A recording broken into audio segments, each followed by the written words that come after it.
What's an immigrant mindset? Immigrant mindset is just like, do whatever it takes to win. Cool.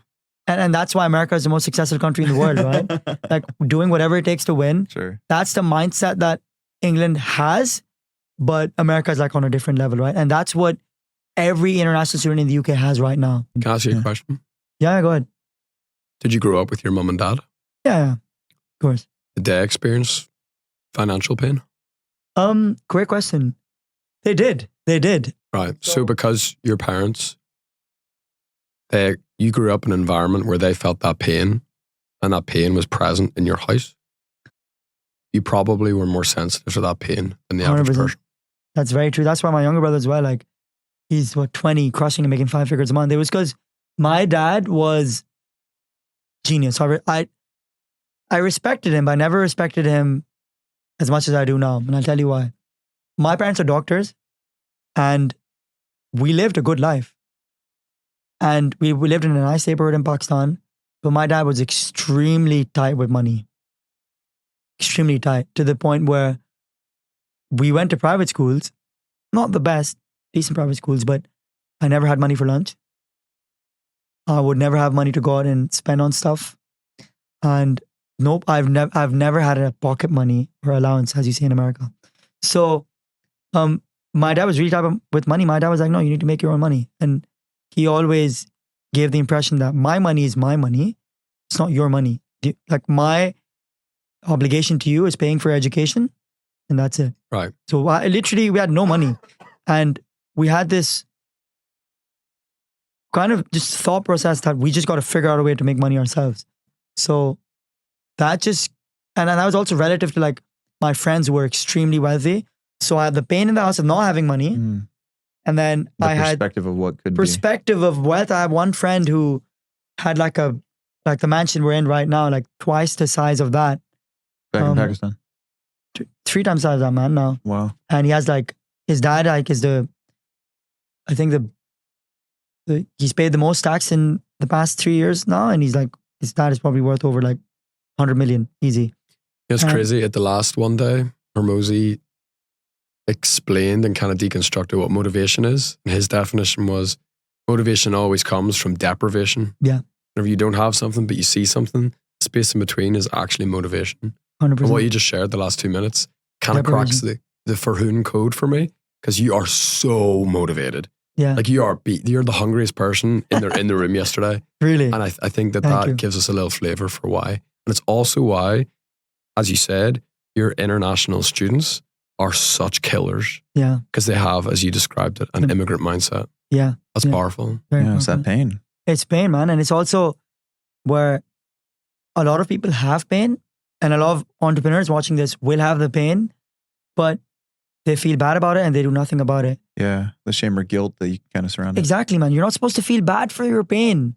You're not supposed to feel bad for your insecurities, for feeling broke. You're supposed to use it to your advantage.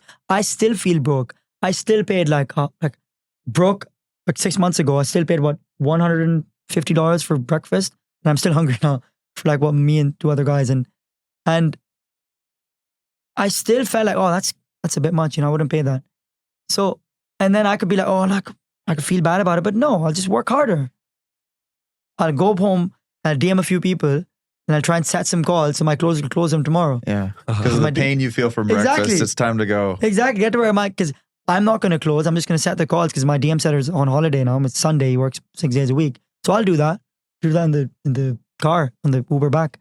So pain is great. Pain is the biggest motivator. Pain, and I'll tell you this really, really interesting story. I was just telling this to my team. I met Sam, I met Alex, you guys as well. And I'm seeing all of us think so similarly. I'm like, there's no way where we can't achieve the success where the best, the success that Hormozi has or Sam has, right? We think so similarly. Everything Alex was saying, if you're telling him that, he's like, bro, you think the exact same way. So there's no way. And it's painful that I'm not where he's at. So I could feel bad about it, which is option A, or option B is I could be like, get to work and try and squeeze that gap and get closer to him. Yeah. And it's very possible. I'm pretty sure getting to $650K a month, that's my goal in the next 12 months. It's not that hard as long as I use pain to my advantage. Right. So I'm still in pain. I still don't feel rich. I still feel poor. I still dress like an average, Ooh, person. I got a couple questions. Go on, man. Okay, so the first one is, do you think that there's a point on the flip side that you'll arrive where you'll be able to meter the pain without the pursuit of the entrepreneurship? Ooh, so your question is, will I be able to work as hard if I'm not in pain? My question is, will it ever be enough? Correct. Ooh, I don't think so, man. And I'll tell you why. I've just seen it time and time again. Like December, my goal was, I shut a company down with the co-founder. I just wanted to make 2K a month, solopreneur. Just want to make 2K a month? Again, I had to reset. This January, I made a few sales. I was like, okay, I'm going to make 5K this month by like first week of January. Mid-January, 10K a month. Late January, 15K a month. I had 18K my first month in January. February, I think my goal was 20K a month and I didn't hit it, 15K, because I thought I could travel and make money. I could make 15K. Yes. March, challenging. I was like, I'm going to make 30K. And I'm 30K USD. I made 30K pounds, which is close to 38K USD. So it's never enough, because like I hit 65K, and even before we won the school games, I revised my goal. I was like, okay, we're going to hit 100K in July. So now it's 100K. And it keeps going up. So, and I don't think it will ever be enough. Are you okay for it forever? Like, no, forever growing? Yeah, 100%. Because there is, and Hormozi says this as well, the destination isn't really much. It's just it's a journey that's exciting. Like Skool Games. I mean, I spoke to Max as well. He felt the same. The week after winning the Skool Games, I didn't really, it's empty. I felt purposeless. Yeah. So I felt way worse than when I was going down the leaderboards, when Kai was beating me, or when Davi like beat me and I went from number 2 to number 4. I felt really bad after winning because I had nothing to chase. So that chase you're on right now to get that 2K a month, it's beautiful. Because once you hit 2K a month, you're gonna feel that emptiness, because you're like, oh wow, like I've been struggling for 5 years to make 2K a month online.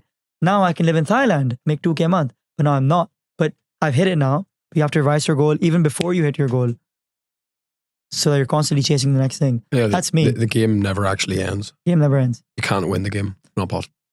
If you win the game, you've actually lost. So do you think, that's wild, do you think that there's a downside to this immigrant mindset you're talking about? Yeah. Well, for context, I'm 26. I have no friends. I have no relationship. Speak to my parents once in 2 weeks or so. You're a machine.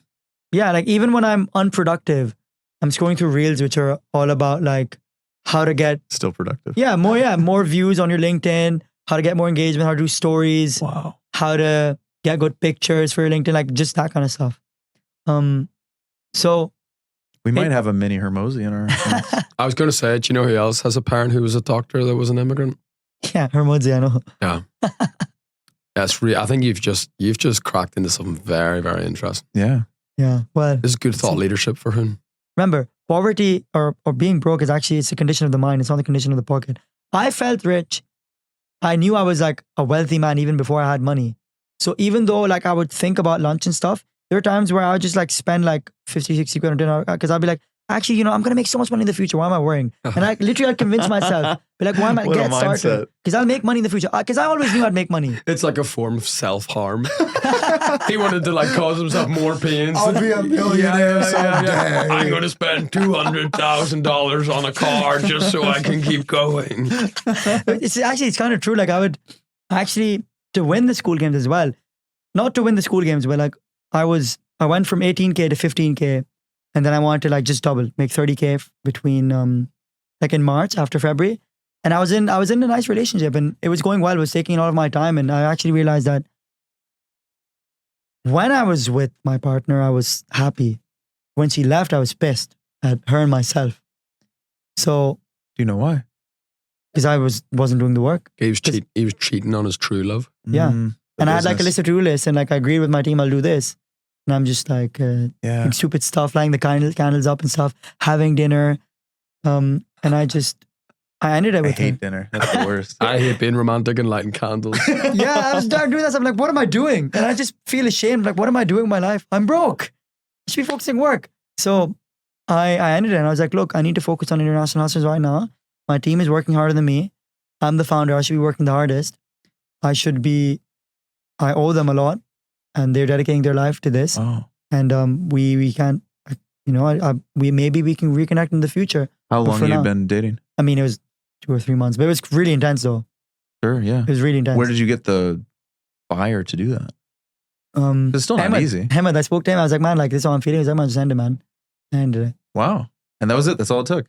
I ended like, it, yeah. all right. I just ended it. I was like, yeah, like these are the reasons why. Ooh. And like, please, you need to understand it's not you. I swear to God, it's me, which is true. But we can definitely reconnect in the future when I'm a bit more stable. But like, man, I don't think this is good for either of us. I think a lot of people would hope to have the level of discipline that this guy's got. Yeah, but I was actually happy. This is what the pain, right? I was like actually happy. This pain will actually motivate me to work harder. You're just a masochist. So I'm not going fast enough. More pain. I actually gave myself pain. I was like, I know, I literally doubled my revenue, like 2x. So we did 15K, literally British, 14K or so, 15K. He breaks up twice monthly. Yeah. His growth strategy is suffering. Oh my God. So, just throws, he's got a cactus on call to just like scratch his back. So it was so good. And I got so much clarity. Like the day I ended it, the next day I launched Academy 2.0, which was my community, but not group call support, but done for you one-on-one support. Wow. And that in March blew up. We went from 15K to 32K British pounds. And we could have hit, I swear to God, 100K British pounds in April, but we stopped because it was super intense. It was like I had to run like a whole manually intensive coaching company, hire like 3 or 4 coaches. I could have done that. I didn't want to do that. I wanted like something that was more scalable. That's why you're on Skool as well. You want scalable systems. So I stopped that. For your why did you, because your niche is helping international students land jobs in the UK. Yeah. Like, why is that important to you? Why are you passionate about that? Because you exude energy and passion for this. Like, you talk about serving your customers the way people talk about their kids. I know. Like, you love it. So like, what's your personal connection to that? Yeah, that just goes back to where I was. So we started Sales Heroes and we were helping companies in the UK get sales graduates, right? We had no experience doing recruitment, but I did do a program where I went through like a training program where they recruited me and I was mentored by the founder. I understood their business model. I was like, okay, I understand how they identify talent. I can apply that for sales graduates. So what we did was we set out, and I'll get to your answer in a bit, but it's really interesting. You got to listen in. So we were like, okay, we're going to call our company Sales Heroes. We're going to help companies That's a cool name. Get sales. It's a cool name. Thank you. We're going to help companies get sales graduates. Yeah. But now we need a client. We need to make money. We need the money today. So what we did was we're going to reach out to recruiters. Okay. Where do recruiters hang? They hang on LinkedIn. So me and Luca did 100 messages each day for 4 days. Wow. And by our 4th day, we got our first client. By day 2, we got 2 responses. We jumped on calls with both of them. And I think the second call we jumped on, we closed. And they were like, hey, we actually ran for 2 sales roles. How about you fill them in? And then we signed a contract that night. The next day, they emailed us saying, actually, we've got 19 more roles. So we've got 21 roles. Wow. Like, holy shit, this is over 100K in invoice value that we can close. Because you were taking commission on it too. Commission, yeah. So, and they said, okay, we like your energy. You guys are both young. You did the Antler program, which is quite good in the UK. It's quite good globally. So we trust you. And you just give us something that makes sense. And then the guy was like, as long as it's not super pricey, we'll go for it. So we were scared of losing out because like recruitment is really flaky. Like clients can just like, verbally say yes and then like kind of ghost you. So we Googled average market recruitment rate for graduates in the UK. And the average rate was 20%. And we were like, okay, half that 10%. Perfect. So cheaper, better, faster. We're going to do the best job and we just want to make enough money to pay the rent. We want to be good. Damn, this guy's got laser focus. So we're like, we just want to get the client. That's it. Yeah. So we sent that over, like, great. Signed it in the next hour. Yeah. Cool. We're in business now. How the fuck did that feel? That's incredible. Bro, we did a whole picture. We were like insanely happy. We like started screaming inside the office. Yeah. Because if we placed all roles, we would have gone that, around 100K or so. Because 2.5K per role on average, 20 into 2.5K. So around 120K, 130K USD, depending on the exchange rate. So we did that. And then we started recruiting. We started like posting job ads. We started interviewing. And what's interesting is, and this can answer your question, Matt, every interview we were taking was of an international student. Wow. There are barely any British graduates applying for those jobs. Oh, no way. And the job was not for an international student. It's for any graduate. Doesn't matter their gender, race, whatever. And we saw, wait a second, these guys are really good. Really good. Yeah. And they have no support. And we were like, we'd reject them because the client was like, no, what the client said was, Farhoon, I don't want any non-graduates. I don't want any internationals. We've had both. We've had bad experiences. Oh, really? So we just want British graduates. And it wasn't out of prejudice or anything. It was because they had a bad experience. It's fair. If I have a bad experience with one certain demographic, I'm just Sure. going to try and hedge my risk. They're a Change the startup as risk. well. So they were a startup and they were like at, I think, 100K a month or so. Yeah, and the tech companies third were- time an Irish guy gets drunk and headbutts you, you're going to want to stay Exactly. away from Irish guys. Especially Exactly. if it's the same Irish guy. So I sound so sketch with the broken voice. It's like, dude, what was he doing last night? Where did you get that scar, man? Yeah. me as well. So it's kind of a thing where we were like, okay, these guys are really good. We believe in them. And like a mini story was I interviewed Ariba, who went to Warwick, which is obviously, top 30 in the UK, Yeah. top 20 in the UK. And she did a master's there and she got a really good grade, really good English, really good energy, really good experiences in Pakistan. She's in Pakistan originally. She came in for master's. And we're like, she should work at Homebox. Our client was Homebox. So what we did was we tried to convince the client. We're like, I did the interview and I shut my laptop and I was like, this Ariba girl is amazing. She's going to get a 50K job. And what she was saying to me on call was, she was saying, Farhoon, what am I doing wrong? I'm not even getting interviews for 25K jobs, 25K a year. It's Crazy. like peanuts in America. And she had a master's from like a top 20 UK university. Yeah, hey, you hear that story a lot. So I was like, we should try and convince the client. So I was like, so what we did was I sent my ex-client, a few WhatsApp messages. I was like, look, just interview these guys. They're amazing. You're going to like them. Trust me, they're amazing. He's like, okay, cool. I interview them, but no promises. So we set up an interview. Ariba and Harry is the CEO of Homebox, our first client. And he was like, yeah, there's something with her. Wow. We like her. So you were able to vouch for him and it worked. Vouch for her and it worked. And what I did was I was like, I believe that she was smart. I saw her ability to like actually do well, but I saw that there was a bit of a gap in just how she communicated. Because she's communicating more like how like someone would communicate in Pakistan, but not like how you're supposed to communicate in the UK. So I trained her up a bit. So I was like, if I can brush her training up a bit Yeah. and just do like a mock interview with her, she's going to crush. She crushed. And they were like, Ariba, you're amazing. How about we have a second interview with you, quick chat with the head of sales, and then we can meet you in person. Wow. And for each round, I prepared her up for a bit. And within 1 week, she had 2 interviews. She had 2 interviews and an in-person. They invited her to like a conference they were going to in the south of London. They loved her. They're like, Ariba's great. And the email we got was, Ariba's great. Can we please make her an offer ASAP? We're worried she might get snapped up. Wow. Can you imagine? I probably have it on my phone somewhere. No way. And this is the client that said, we don't hire internationals or Yeah. non-graduates. We want Yeah. them to have a degree. They need to be British. Wow, you changed their mind. We changed our mind. And then that was the birth of international heroes. Yeah. So then we're like, okay, cool. Level 2. Level 2. So now what we need to do is we need to hyper focus on helping international students. Yeah. So we didn't change the name that. Sorry, I said international heroes, but we were still sales heroes. We were like, okay, how about we try and focus on international students? Because you can get a bang for your buck. You can get someone who's got a master's or more experience for the same salary. Because they were like, oh yeah, that's great. We want to see more internationals. But we were still also interviewing British graduates, so we didn't discriminate, but we were still 80% of the people You that didn't were discriminate. That's so funny. good. So the 80%. We still let the whitey English guys in, no problem. At least 3 Irish guys. Yeah. You're having to coach them. It's like, sorry, can you talk a little bit more Pakistani? The client really likes this now. they like when you don't communicate. So what we realized is the best students were actually internationals because they were the hungriest. They need a return makes on their sense. degree. Yeah. And what we thought is we're just going to get the best students regardless of what their race is, and they happen to be international. So we placed in 5 more students. I think 4 of them were international. One of them was British, but he was like half Turkish, half British. He wasn't international, but he still had the similar mindset, like immigrant mindset. So like they're gonna, like what I've seen in my community as well is I give them the resources, they execute. I'm like, see on these messages and they follow it. They just Right. need a bit of guidance. But to get back to like how we then focused on this niche, international students, we've placed 6 roles at Homebox out of 21. And after all the other ones were filled by other recruitment companies. So we made close to 18K in like 2 months, which is enough for us to survive a few months in London, in rainy London. And then, okay, we're back to square one now. We need to get another client.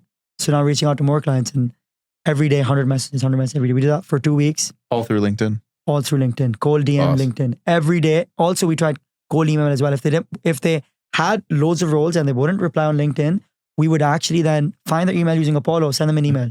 So how are you knowing what to do this whole time?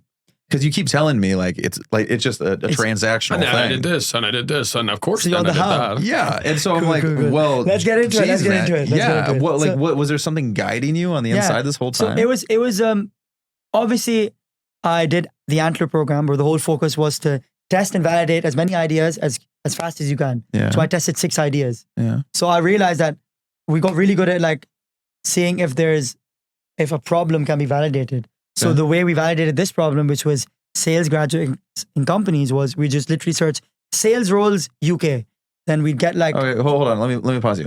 I don't give a shit about that. I want to know how the hell you knew what to do, not what you did. I want to know how you knew, because every single step of what you take, like your rise is astronomical. It's so quick. yeah, And then Skool just like hits it with this giant boost. yeah. Where is the Farhoon part of this? Like, I want to know what is the head behind this, the curtain that's like, oh yeah, this is definitely the next thing to do. It's not just superheroes. Like, I'm hearing the practical reasons for sure, but why in the world Emotionally, I get is it you. in these I get you. reasons? Like, I get you, bro. I get you. Yeah. So what you're saying is what was actually driving me forward? Yeah. What was driving me forward was pain. So everyone watching right now, or a big proportion of people watching right now, are either in a job they hate or in a business that's not making money. So you should be very, very dissatisfied. I was really, really dissatisfied of my current situation of being broke. Secondly, I was also very scared of going back into a job. Although my job was a really good job, I had the freedom to hire people, train them up, and do the tasks I wanted. But I didn't want to be in a job. I wanted to be an entrepreneur. So I was like, I will do, like, I had laser focus. I need to get a client. How do I get a client? Okay, what are clients doing? They're hiring for roles. Where are the roles? They're on LinkedIn. These are all the roles. I'm going to click on the hiring managers, message all of them. And it was like, and obviously I had a co-founder as well that helped, but it was mainly to answer your question. It was is that pain? literally the pain of just thinking of going back into a job. How long did you have that pain for? Was it like a fear that was just always in the back of your head? Just like the whole, I mean, I've kind of gone rid of it now because I know with Skool, like, never make less than 20K a month, even if all of my team leaves. Yeah. That's worst case, right? But I think I had it for a year. So I had it for a year until I was just doing the traditional recruitment where only a getting- year. That must have been a lot of pain.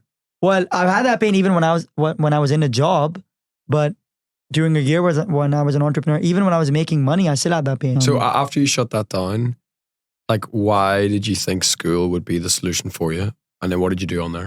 So I wanted to monetize my community. So I saw how I was blowing up on LinkedIn, and I'd get like messages from friends and from former colleagues. So I worked at KPMG as well, if you're watching consulting in London. And I got messages from colleagues saying, man, you're crushing on LinkedIn. Like, how much money are you making? I'm like, I'm not making much. You're making more than me. They're like, what? And I knew like this following that I've built up like so fast, this is worth a lot of money. I just didn't know how to monetize it. Sorry. So I was like, we should do something with this following. We start a community. And I pitched that to my co-founder.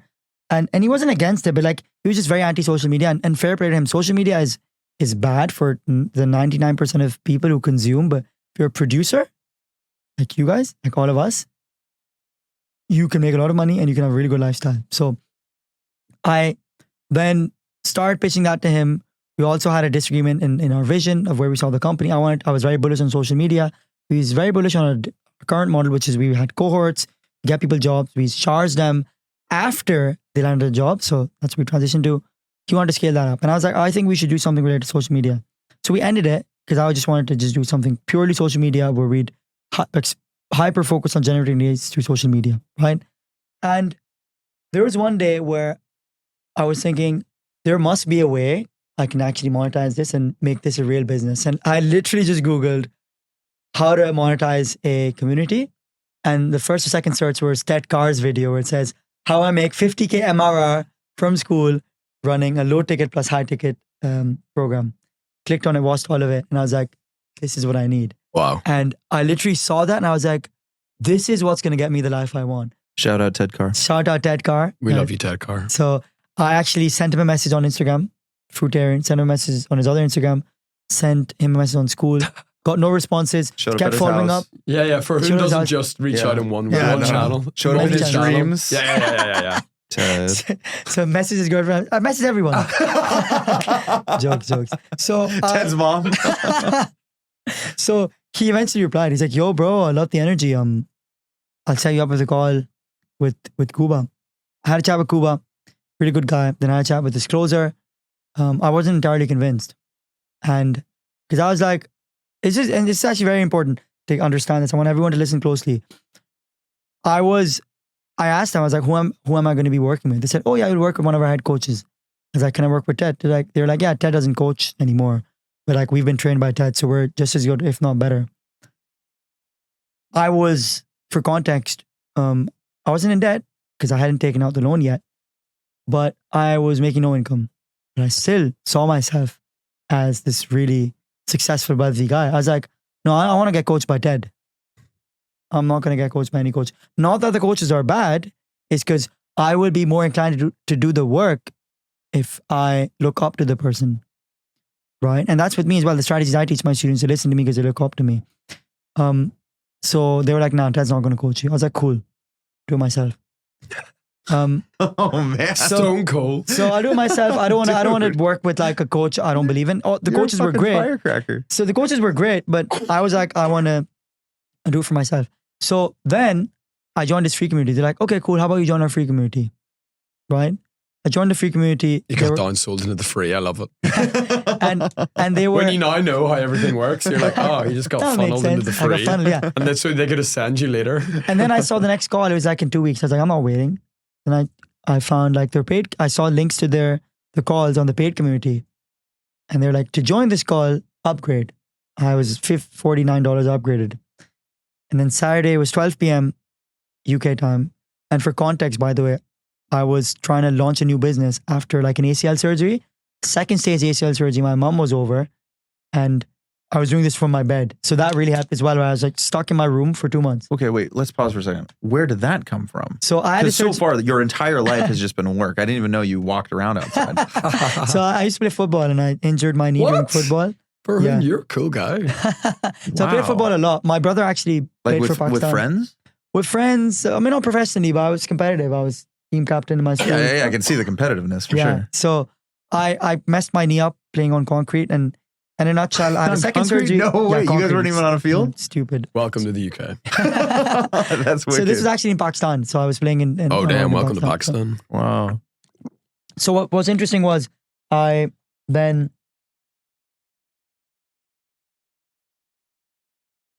had my surgery and I was trying to launch my business and get a coach for it. And then it was 12 p.m. on a Saturday in bed with ice on my knee. I saw Dead Car weekend Q&A, 2:30 p.m. Saw this. I was like, Mom, I'm going to join this Q&A. I'm going to close Ted. Wait, you're going to join his Q&A and close him? I joined the Q&A. Goodness. And then there was like hands up and stuff. And even before the hands, even before he said, guys, raise your hands for questions, I said, Ted, I just want to let you know, I love your work. I've been looking to launch my own community, but you're super busy. Just wanted to say, I know with your help, I can do wonders. I'll be your best client. I want to work with you. And he said, okay, cool, man. I love your energy, man. Let's get the questions and let's chat about it at the end. Then a few people asked questions and I was like, Ted, I had some values well in the middle. Then when it came to my turn, I was like, I just know I'll do it, man. I've got 25K followers on LinkedIn. I've run a business before this. I've got the infrastructure to get people jobs. I've helped 30 people get jobs. I know this is the best business for me. He's like, bro, I'll work with you. I love your energy. I never work with anyone. I'll work with you. But you're going to have to, are you going to pay now? Do you want to join now? I was like, bro, if you promise me right now, and if this call is recorded, that you're going to work with me, I'll pay you now. He's like, bro, I'll work with you. This call is recorded. And I paid him 2.7K British pounds, close to 4K USD on the call. This was what I agreed on with his closers after like loads of haggling. I didn't have money, right? So I paid that and he's like, cool, bro, let's start. And he closed Ted Carr on a school Q&A call. On a Q&A call, yeah. Can you imagine like, He's a client of ours. if someone does that to like Hermosi? Yeah, I know. Or it's like they hop on, banging on his door. They hop on like the Skool Games They're on call his with sunroof. Kirby. And they're like, bro, I know you don't coach at all, but like, you're going to work with me right now. Oh my gosh. So it was just this pure energy. It's like, look, I know I'll get results and I'll execute, I'll do the work. I just need someone to just tell me what to do. And then I think 2 days after that, this was like Saturday, on Monday we got started. and he gave like 6 to 8 hours a day. He sat with me, built everything. Yeah. The freebie, the funnels, the Wow. the email, the LinkedIn post, everything. 2 or All 3 thanks days. to the energy. All thanks to the energy. Literally just energy. Like energy, which convinced him that I do the work, which was true.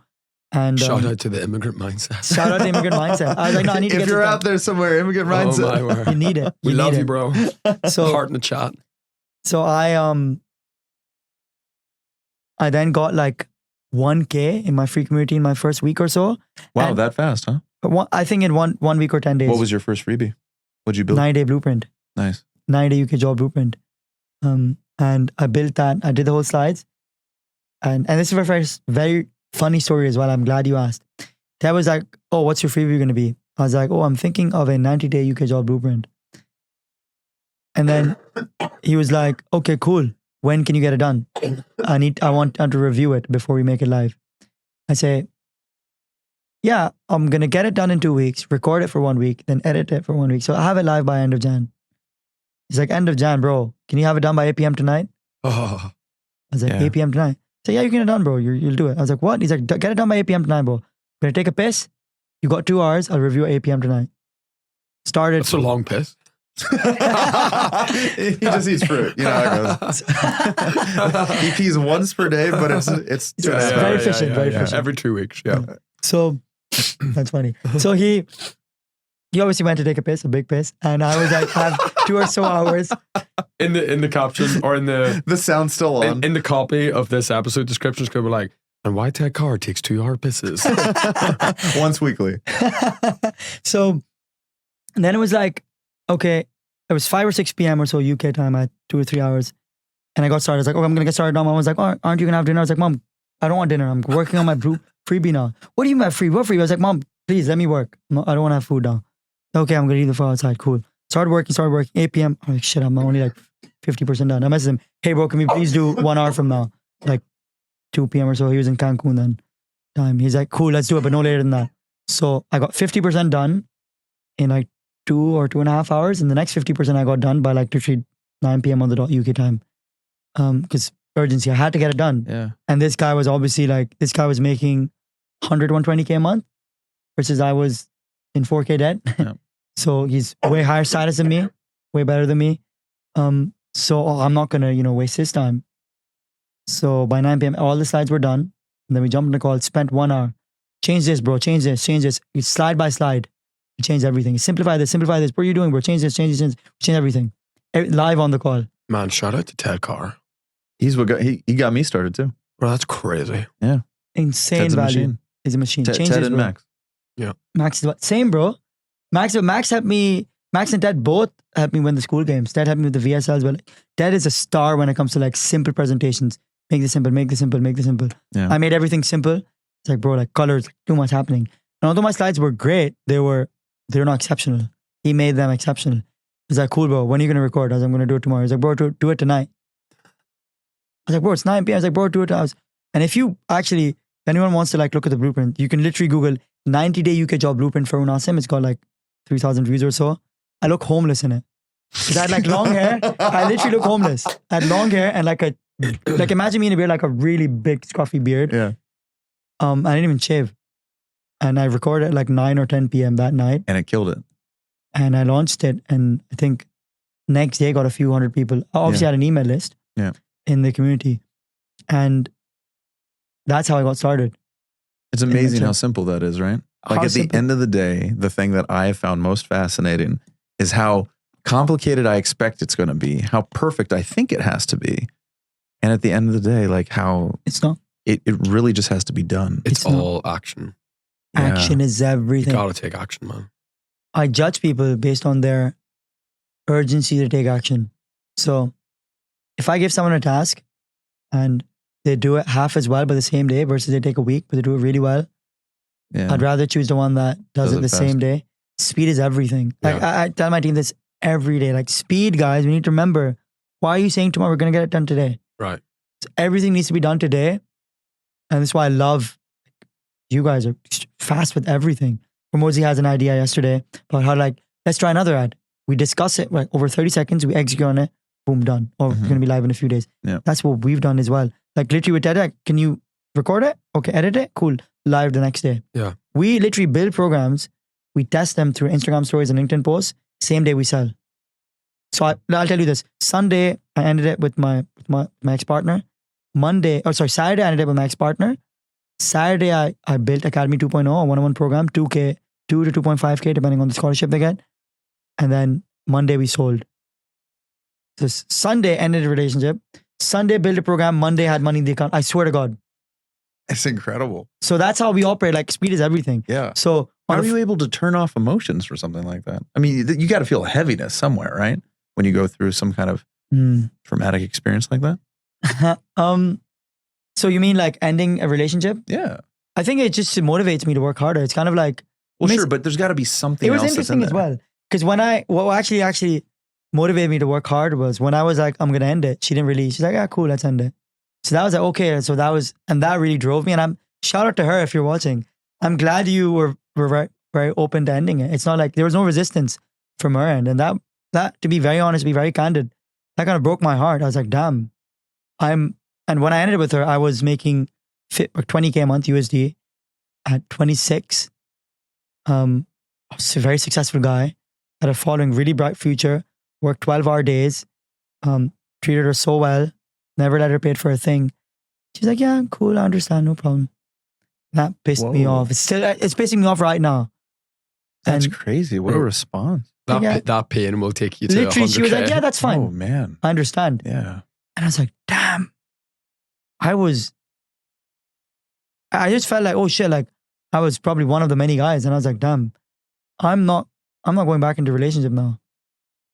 And that actually drove me. I was like, I still say, but anyone, if you're watching this and you've had this where you've ended a relationship and they were like super cool with it, the truth is you can sugarcoat it. She didn't want me as much as I wanted her. That's fine.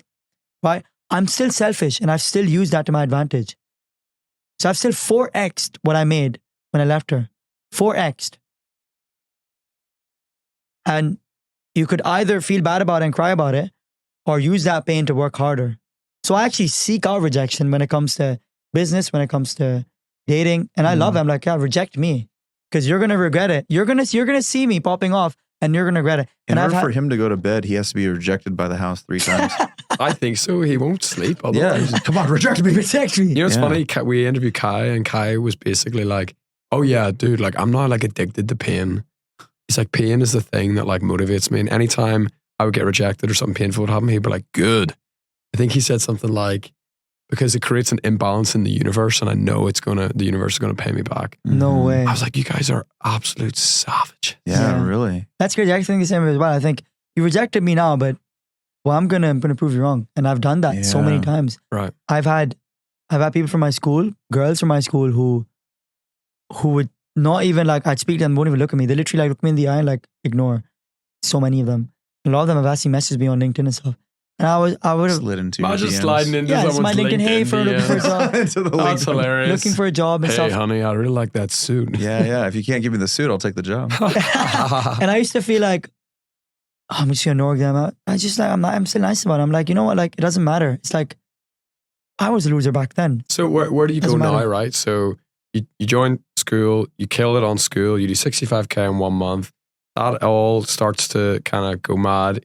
You're here in Vegas, you spend one day with Alex Ramosi and Sam Ovens, you meet all these other owners, all these other community operators. Like, what has this Skool Games experience done for you? Because your growth has been insane. It's 6 months from being in debt to sitting in a podcast studio in Vegas. Yeah, crazy. So, insane. like, how has specifically this experience in Vegas shaped you and changed you? It's made me realize that I can actually achieve what I thought was unachievable. Because I've actually seen really closely how like multimillionaires think.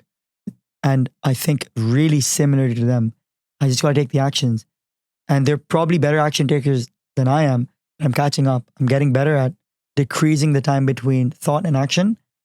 And I will get there because Ted says this as well. He says, if you start thinking like really successful people, you start taking the actions that successful people. And if you take their actions that successful people take, you get the results of successful people. And that's my mantra. Literally, I know, think like them, I will start taking actions like them, I start getting the results. So it's made me actually believe that 1 million a month like is very doable, especially my niche. Like everyone has been saying this to me. This is one of the hottest niches. Everyone in the school games, everyone's got competition. We've got no competition. There's no other community doing what we're doing. Even on LinkedIn, there's no one not even close to me.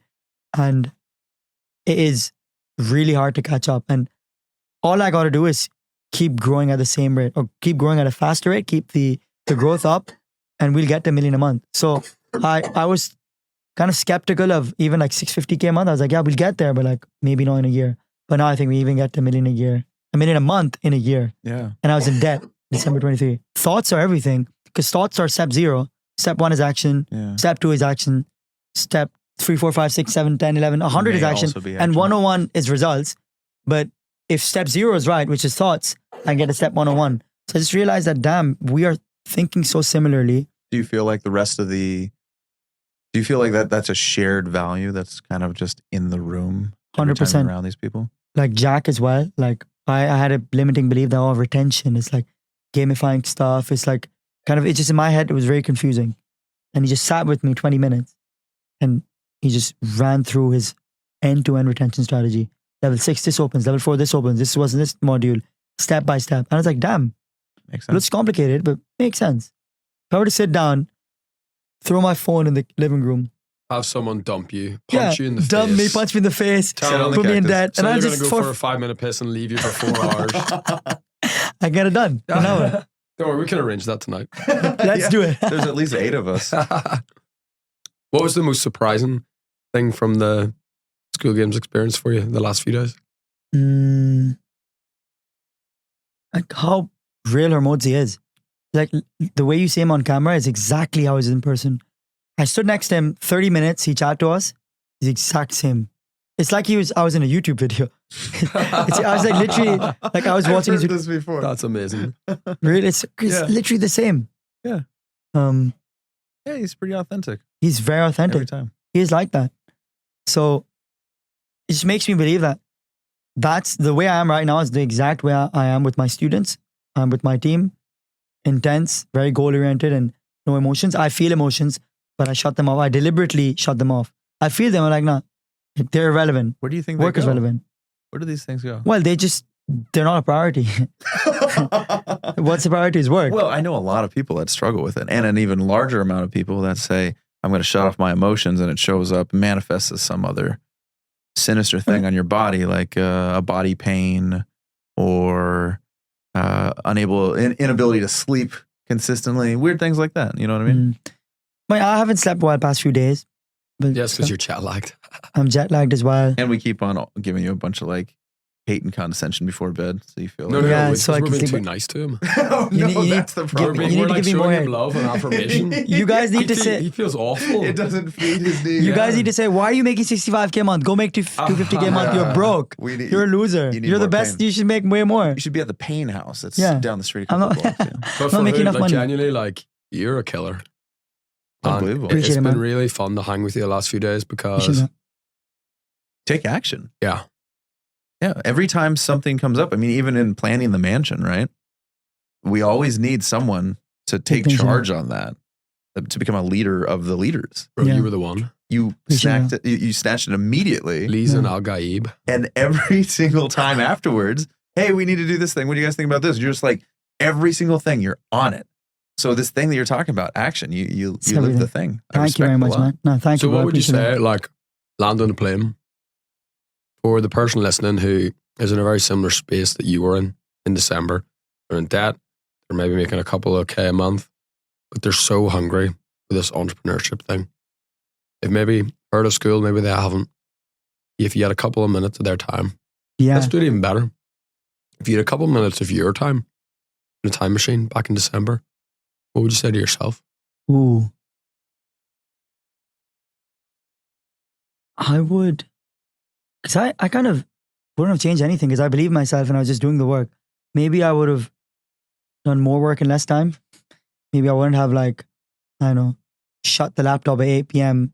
and sleep at 8 to wake up at 4. Maybe I would have worked till 9, waked up at 3, done more work, have bigger goals, because my goal was only 2K a month. Maybe I would have been like, no, I'm going 5K a month. So maybe I would have had bigger goals. But if I were to actually speak to the audience and give them advice, you need to stop thinking, because I've been in Max Premium, I've been in TED's community. So for context, if you don't know, these are communities that help you launch school communities. So they're really good. And the biggest thing I've seen is most people who are thinking of launching a community, I would jump on a call once a week and get like advice that's made me tens of thousands of pounds, probably over 100K as well from TED and Max's community combined. I would jump on a call 5 minutes, 10 minutes, get advice, act on it, come back the next week. But the same people, the other people will be stuck on the same stuff. Yeah. I'm thinking of this, or I'm thinking of that. Stop thinking. Start taking action. Every time you think, you're wasting the energy that you could have spent taking action. Thinking should just be 10% of your energy or planning. 90% should be action. Because even if your plan is scrappy, whilst you're taking action, you'll refine your plan. You can never perfect your plan without the action. Action is everything. And you need to have this, you need to train. I've trained my brain to get satisfaction from action. So although when I got the Airbnb and I paid it up front, obviously I trusted everyone, but still it was like $8,000 USD. And I was broke a few months ago, 6 months ago, and I paid it. But like I've trained myself to get satisfaction from action. I was like, boom, payment done, satisfied. Now we're going to be in a mansion. Everyone's going to be happy. Everyone has a place to stay. So you need to like have little rewards as well. So really basic one, if you've got notes or Slack on your phone, I'd like list all of my to-dos in bullet form.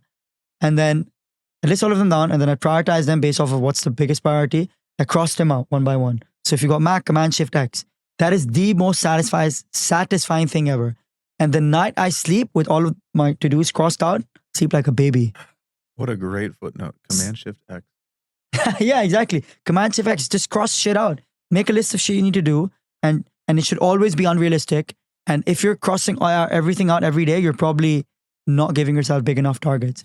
But that is a hack. You need to like start giving your brain dopamine hits from doing the work instead of thinking about doing the work. Most people think of doing the work, talk about doing the work, plan, but they never do the work. So make sure you do the work and you have a strong bias for action. That's it. That's juicy. And do the work today. Don't do it tomorrow. Bro, right now. that is it. That was fantastic. Good. Thank you, brother. Hey, Thanks for thank you, dude. co-hosting. Thanks Thank you, brother. Really, really appreciate it. machine.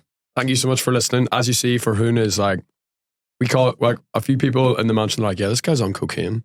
Yeah. I've heard that. I've heard that. I'm not even on cocaine. Sorry? He is cocaine. He is I'm cocaine. We Yeah, call yeah. brown cocaine. I've heard cocaine, but I'm on nothing. I'm not even on coffee. Yeah. Hey, really? You don't drink coffee? I don't drink I coffee do, either. but like sometimes when I focus, but I'm on nothing right now. Natural state. You're on a natural high. I'm on a high of being rejected. Yeah. My customer, I'm joking. Yeah. Hey, I think you've got a strong intuition in you that drives you a lot too. Really? Well, it What seems makes like you say it. that? Well, because you take action. Yeah. Usually someone who's stuck thinking and not taking action is struggling with having a point of contact with their intuition. Hmm. Yeah, like what's the end game here? Like what's your like life goal or life mission? I want to make a massive impact. That's one. And I want to be really respected. And I don't want to be respected for doing stupid shit or dancing on a camera. Not that that's wrong, but for me, I want to be respected for Your accomplishment. my accomplishments and the impact I've made. So there's 60 something people, 63, 64 people who I've worked with one-on-one, me and my team, who've gone jobs because of the strategies I built. And then there's hundreds of people who I don't even know have gone jobs through my LinkedIn posts, the free community, my Instagram reel stories. And imagine these people would have made £300 a month or £400 a month in India or Pakistan or Bangladesh back home. So I've 6x their income by helping them get a job in the UK. And a good proportion of them get to stay long-term, build a life in the UK where they work less hours, make way more, and now they can settle in a first world country. So that for me is a massive impact on someone's life. Like, what do you like? It was Harut or someone saying this to me. Harut's also a Skool Games winner. It's like, what do people need? They need shelter, they need food, they need a job. Like, have you guys heard of Maslow's hierarchy? It's like Yeah, fundamental, of course. like It's on the bottom. baseline. Like, job is, you spend the majority of your life. and I'm giving them or helping them get a job. With that And baseline. that is super satisfying. Like when I get messages from people saying, Farhoon, I just followed your LinkedIn post and I got like a 55K job and I was getting no interviews until I found your LinkedIn. This is like insane. Like, so I want to have that level of impact, but 1,000x. So I don't know what that looks like or what that manifests into, but thousands of companies that are making massive impacts in other different industries. Maybe just this company, which gets really big and have thousands every day. But I want to have a massive impact. I want to be very respected, and it's fine. Like you shouldn't feel bad if you're an entrepreneur and you're doing for respect or status. I want both. I want the best houses. I want people to like shut up when I speak. I want people to like admire me. I want people to respect me, and I'm willing to do the work for that. And no one can be like, oh yeah, you got lucky, but I'm doing the work. So if you're willing to put the work in and you take a lot of action, and you're fine with not knowing when you're gonna get your big hit, you'll be very successful. Because I've been at this for 4 years. Even when I had jobs, I basically tried YouTube 3-4 months, got 60 subscribers. I tried Instagram. I got 500 followers. 6 months I did a reel every day, like for 4 to 5 days a week. Most weekdays, nothing. Then tried LinkedIn, then it worked out. So you literally gotta keep trying. And Logan Paul says this as well. He says, if you don't quit, you will get successful.